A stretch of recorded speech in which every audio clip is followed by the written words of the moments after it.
Assalamualaikum warahmatullahi wabarakatuh.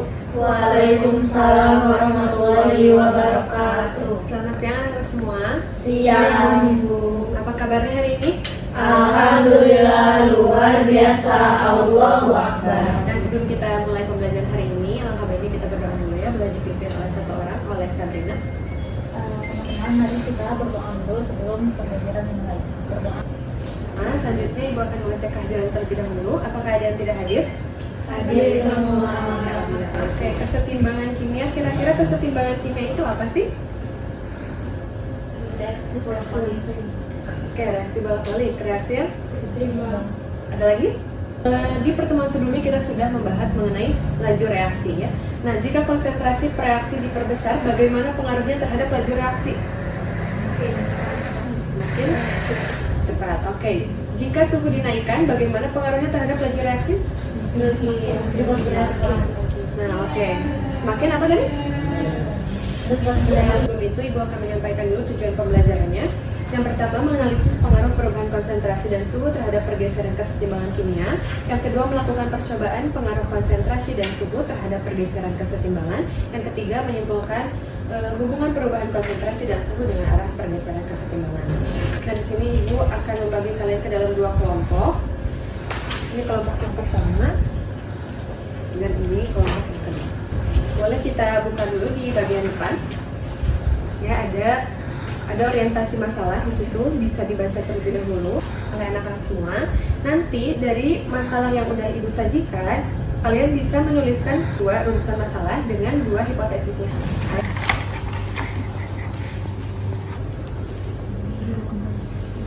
Oke, kelompok satu sudah sampai mana? Selanjutnya di sini kita akan melakukan percobaan ya untuk menjawab pertanyaan dari anak-anak semua. Nah, nanti boleh dibuka dulu ya bagian pembimbing penyelidikan. Di situ ada tabel alat dan bahan. Nanti boleh ada yang mengisi alat dan bahan yang digunakan, disajikan di dalam tabel ini. Selanjutnya di bagian bawah itu ada diagram alir. Nanti prosedur percobaannya dibuat diagram alir. Nah, setelah itu di bagian belakangnya ada data pengamatan. Hasil dari percobaan nanti bisa langsung dituliskan di tabel pengamatannya.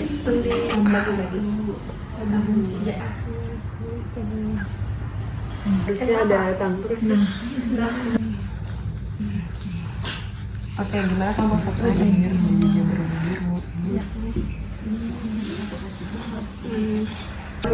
Ini aku Oke, boleh didengarkan dulu ya semuanya.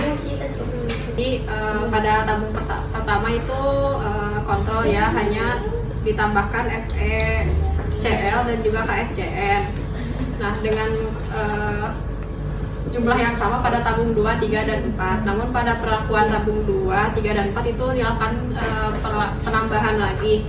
Kalau yang di tabung 2 itu ditambahkan 1 tetes KSCN, dan juga tabung 3 itu ditambahkan 1 tetes FeCl3, dan yang keempat ditambahkan padatan Na2HPO. Nah, pada tabung kedua itu dia ditambahkan KSCN, warnanya jadi lebih merah tapi lebih encer. Kalau misalkan FeCl3 namanya bisa dia jadi lebih pekat dan sama konsistensinya lebih kental juga. Kalau yang keempat ditambahkan padatan NaHPO4 itu warnanya jadi pudar karena menurunkan konsentrasi Fe-nya. Nah, persamaan reaksinya dulu aja ya. Lalu reaksi apa yang terjadi ketika FeCl3 dicampurkan dengan larutan KSCN? Ini adalah reaksi pembentukan kompleks karena mesinnya bereaksi dengan ion SCN-. Kemudian kenapa larutannya terbentuk warna merah darah? Karena kompleks FeCN itu berwarna merah darah. Lalu apa yang terjadi pada kesetimbangan reaksi ketika konsentrasi besi 13 ditambah? Ini terjadi pada tabung 2 sama tabung 3. Ditambah pada ini tabung 3 aja gitu ya. Warnanya jadi lebih pekat dan bergeser kesetimbangannya ke arah kanan. Lalu kenapa warna larutan dapat menjadi lebih pekat atau lebih pucat? Karena adanya terjadi pergeseran timbangan pada tabung 2 dan 3 itu pergeserannya ke arah kanan ya, terlihat pada warnanya jadi lebih merah pekat. Sedangkan kalau yang tabung keempat ini pergeserannya ke arah kiri dikarenakan pertambahan Na2HPO4 itu menurunkan konsentrasi Fe sehingga karena lebih tinggi di sebelah kiri sehingga dikembalikan kesetimbangannya ke arah kiri gitu, sehingga warnanya jadi pucat itu. Lalu yang terakhir, bagaimana asas Lechatelier menjelaskan perubahan yang terjadi pada sistem tersebut.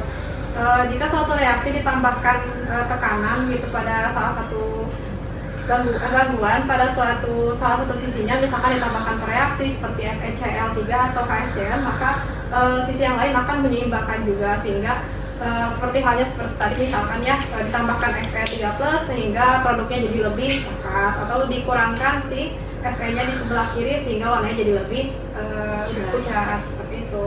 Oke, boleh tepuk tangan buat kelompok 1. Itu percobaan yang telah kami lakukan gitu ya. Dari sebelum dipanaskan itu, di sini ada CuSO4 yang asalnya berwarna biru. Sebelum dipanaskan itu warna biru. Nah, arah pergeserannya itu masih reaktan ke kiri. Nah, setelah dipanaskan itu CuSO4-nya itu berubah menjadi warna putih dan arah pergeseran produknya itu ke kanan. Keterangannya itu endoterm.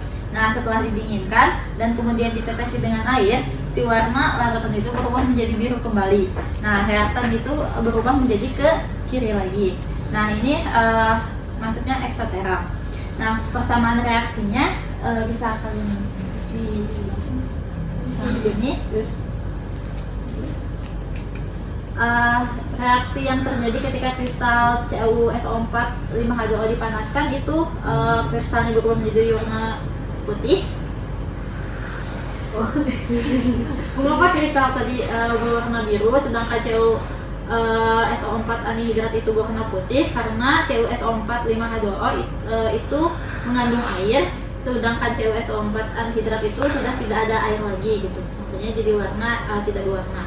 Apa yang terjadi pada kesetimbangan reaksi ketika suhu dinaikkan, dipanaskan, arah kesetimbangannya itu bergeser ke arah kiri. Terus mengapa warna kristal dapat kembali menjadi biru setelah didinginkan dari reaksi air? Karena arah kesetimbangannya itu ke arah kanan. Bagaimana asas Lechatelier menjelaskan perubahan yang terjadi pada sistem tersebut?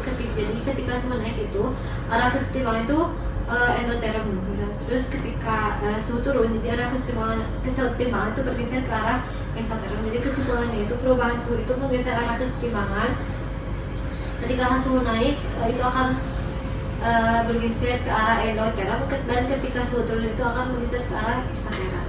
Beri tepuk tangan untuk kelompok 1. Lihat dulu di sini ada persamaan reaksi yang sudah dibuat oleh anak-anak semua. Nah, pada tabung 2 tadi ditambahkan apa? KSCN. Berarti yang ditambahkan di sini ada reaktan ya. Nah, jika yang di konsentrasi reaktan yang ditambahkan, maka arah bergeser kesetimbangannya ke arah kanan atau produk. Nah, tadi ada CuSO4 plus 5H2O menjadi CuSO4 5H2O yang berwarna biru. Oke. Nah, selanjutnya di sini diberikan gangguan atau pengaruh dari luar seperti yang tadi kita lakukan, menambahkan konsentrasi, terus ada suhu gitu ya, dan simulasi PET ya. Sebelumnya ibu menyimpan reaktan 50 dan produk 50. Bisa juga disebut sebagai dinamis. Bagaimana dengan pengaruh konsentrasi tadi?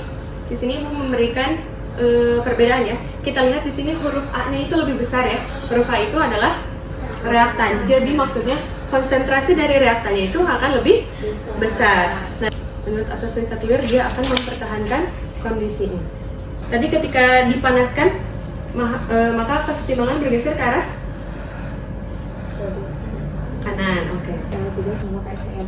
Terus yang tabung 2 dia ditambahkan reaksi atau reaktan yaitu dari ion SCN-nya atau senyawanya itu KSCN. Nah, jadi dia karena reaksi yang ditambahkan, jadi dia akan bergeser ke arah produk. Terus yang tabung 3 juga sama ditambahkan reaksinya atau reaktannya, jadi dia bergeser ke arah kanan atau produk. Terus yang tabung 4 ditambahkan Na2HPO4 itu perubahannya jadi tidak berwarna, maka reaksinya yang diturunkan konsentrasinya itu dari Fe-nya, maka dia bergeser ke arah reaktan atau reaksi. Oke, boleh tepuk tangan untuk nomor 1. perubahan suhu itu menggeser ke arah kesetimbangan. Oke, sudah cukup? Oke, boleh beri tepuk tangan untuk kamu semua. Oke, dapat dirumuskan sebagai misalnya konsentrasi. Ketika konsentrasi dari reaksi atau reaktan itu ditambahkan, maka kesetimbangan akan bergeser ke arah kanan atau berbeda. Nah, jika konsentrasi reaksi atau konsentrasi reaktan ini diturunkan, maka kesetimbangan bergeser ke arah kiri atau ya, betul. Ini aku cukupkan, namun sebelum Ibu tutup, Ibu izin memberikan informasi untuk pertemuan minggu depan kita akan membahas mengenai faktor tekanan atau volume ya, selain dari konsentrasi dan suhu. Oke, sebelum ditutup, alangkah baiknya kita berdoa dulu, boleh dipimpin oleh satu orang, oleh Salisa. Sebelum kita mengakhiri pembelajaran hari ini, langkah baik kita berdoa, berdoa dan berdoa.